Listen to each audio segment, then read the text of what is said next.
নিরামিষ রান্নার সমাহারে আজকের মেনু জিরা রাইস, পনির আলু ফুলকপির রসা, মোচার চপ, মিষ্টি দই। হরে কৃষ্ণ বন্ধুরা, কেমন আছো সবাই? আশা করি সবাই ভালো আছো, সুস্থ আছো। রাতের বেলা থেকে ভিডিওটা শুরু করলাম। রাতে ভগবানের জন্য বানাচ্ছি এখানে আলু ঢেঁড়স আর ছোলা ভাজা। এর মধ্যে একটু পোস্ত ছড়িয়ে দেবো আর একটু শুকনো লঙ্কা দিয়ে ভাজাটা বসিয়ে দিয়েছিলাম। এখন আটাও মেখে নিচ্ছি।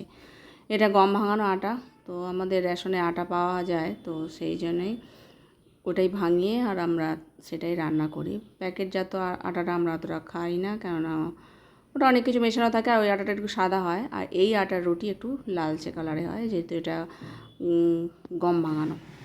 যাই হোক, এখন রুটি কটা সেঁকে নিচ্ছি, তারপর ভগবানকে সেবা দিয়েছিলাম। আলু ঢেঁড়স এর ভাজা আর পোস্ত ছড়িয়ে আর এটাই এখন প্রসাদ পাবো। এটা হলো নেক্সট ডে। পরের দিন বানাচ্ছি জিরা রাইস। রাইসটাকে, এটা বাসমতি চাল, অন্যটা করে নিয়ে সেটাকে ফ্যান ঝারিয়ে আর কড়াতে ঘি, জিরে আর একটু লবণ হলুদ দিয়ে ভাজার পর রাইসটা দিয়ে এখন মাখিয়ে নিচ্ছি। আর করছি এখানে মোচার চপ। মোচা একটা ছিল, সেটাকে বেসন দিয়ে করছি। আর মোচাটাকে আগে সেদ্ধ করে নিয়ে জল চিপে আর বেসনের সাথে মাখিয়ে কাঁচা লঙ্কা আদা সব দিয়েছিলাম। আর তার সাথে আছে আলু পনির ফুলকপির রসা। তো এই জিরা রাইসের সাথে পাওয়ার জন্য গরম মশলা বেটে একটু দিয়ে দিলাম আর একটু সাঁতলে নেবো, হালকা একটু মিষ্টি দিয়ে। আর তারপর ভগবানকে ভোগ নিবেদন করেছিলাম মিষ্টি দই দিয়ে। শশা ছিল না, শশা থাকলে আরও বেশি ভালো হতো। তো যাই হোক, এই সাদামাটা রান্নাবান্না ভগবানকে সেবা দেওয়া হয়েছিল। আমাদের প্রতিদিনই নিরামিষ রান্না হয় বা ভগবানের ভোগ রন্ধন হয়, তাই তো সেই প্রসাদই আমরা পাই। সাত্বিক আহার খেতে খুব সুস্বাদু হয়েছিল।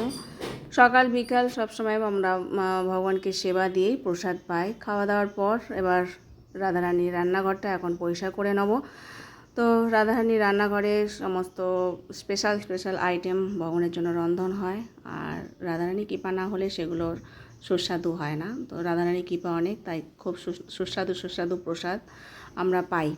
তো যাই হোক, রান্নাঘরটাকে মুছে নিয়েছি, নিয়ে তারপর যে কটা বাসন পড়েছে সেগুলো মেজে নেবো। আগে ওপরটা পরিষ্কার করে নিই, গ্যাস ফ্যাস মুছে শুকনো করে টিপটপ করে নিই, তারপর বাদ বাকি কাজকর্মগুলো সারবো। আর তরকারি একটু আলাদা করে রেখে দিয়েছি এবেলার জন্য, আবার দুপুরবেলার জন্য। দুপুরবেলা ভগবানকে আবার মিষ্টি দই আছে, সেই দিয়ে ভগবানকে সেবা দেবো। তো যাই হোক, কাজকর্ম সারা হয়ে গেলে স্নান করে নেবো। আর এটা হচ্ছে দুপুরবেলা প্রভুজি আবার বাজার নিয়ে এসছে। তো বর্ষাকালে তেমন বাজার পাওয়াও যাচ্ছে না। শসা, এটা হচ্ছে গাটি কচু আর ক্যাপসিকাম নিয়েছে, এটা কুদরি হয়েছে। আর তার সাথে কাঁচা লঙ্কা ফুলকপি ছিল। আর এই ব্যাগের মধ্যে আছে আলু ঢেঁড়সটাকে এরম করে রেখে দিয়েছি যাতে শুকনো হয়ে যায় জলটা। আর এইগুলোতেও জল আছে। যাই হোক, সব গুছিয়ে রাখবো। আর আজকের মতো ভিডিওটা এখানে শেষ করছি। সকলে ভালো থেকো। হরে কৃষ্ণ।